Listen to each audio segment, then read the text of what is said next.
Ciao amici, oggi c'è una bellissima giornata e vi porto a fare una bella passeggiata attorno al lago di Pergusa, in provincia di Enna.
Il lago di Pergusa è una riserva naturale speciale istituita con la legge regionale numero 71 del 1995.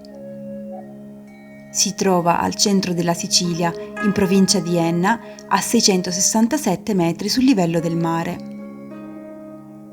L'Unione Europea lo ha promosso sito di interesse comunitario.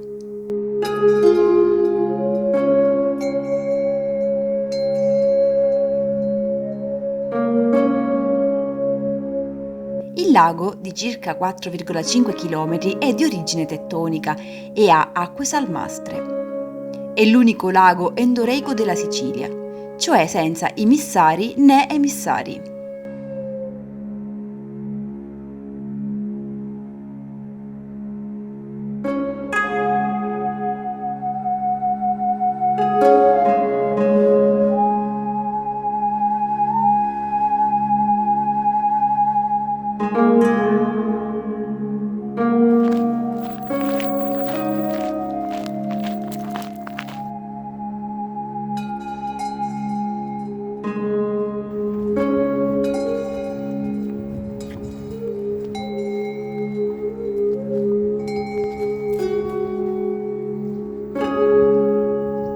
Attorno al lago si stende la selva pergusina, la quale comprende querce caducifoglie come le roverelle, sempreverdi come i lecci ed un corteggio floristico molto vario con alaterni, perastri e altri componenti della foresta sempreverde mediterranea.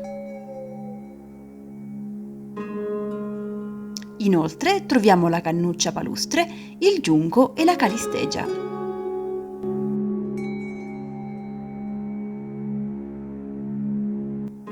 Per la sua posizione geografica e per il fatto di essere un'oasi umida, il lago di Pergusa è l'habitat ideale per gli uccelli.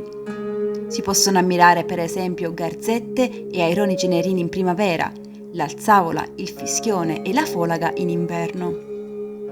Oltre agli uccelli vi si trovano anche mammiferi come istrici e donnole, rettili e anfibi. Nel 2008 il lago è stato protagonista purtroppo di una moria di pesci causata dalle biotossine di un'alga. Il lago di Pergusa era noto anche come lago di sangue, poiché le acque in determinati periodi dell'anno si tingevano di rosso.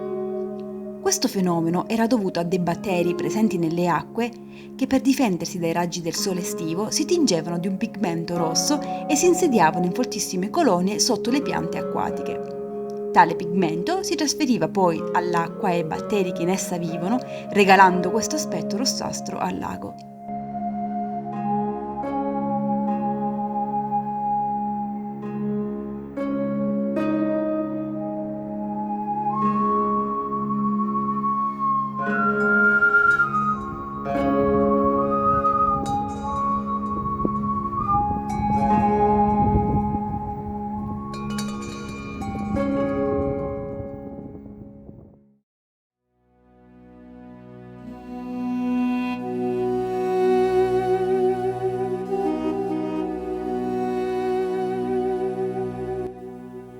presso il lago di Pergusa si sarebbe svolto nella notte dei tempi il ratto di Proserpina.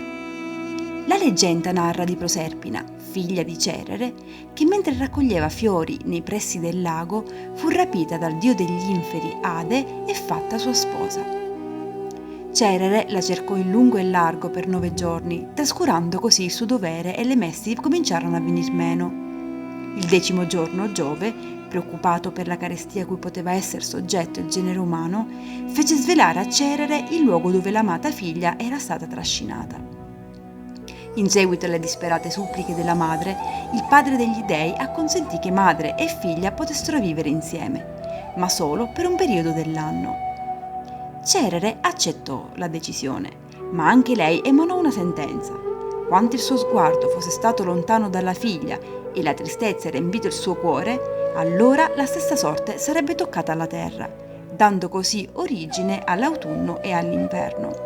Con il ritorno di Proserpina, invece, anche la terra avrebbe esultato della sua presenza, la vegetazione e la fertilità sarebbero riapparsi, sarebbero sbocciati i fiori, gli uccelli sarebbero tornati ai loro nidi, gli alberi avrebbero dato i loro frutti e gli uomini avrebbero giovato di tale ricchezza, dando origine in tal modo alla primavera e all'estate.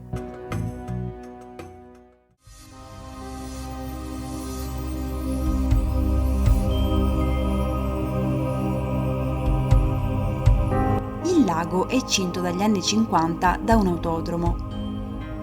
Esso è stato scenario di prestigiosi eventi internazionali, tra cui la Formula 1, il campionato mondiale Superbike e la Targa Florio, cui hanno preso parte molti leggendari nomi del motorsport internazionale.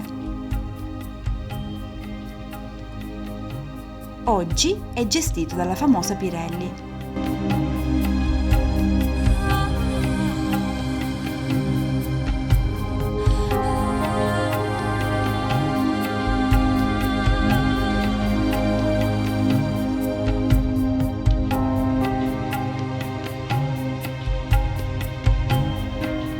Il nostro giro finisce qui, amici.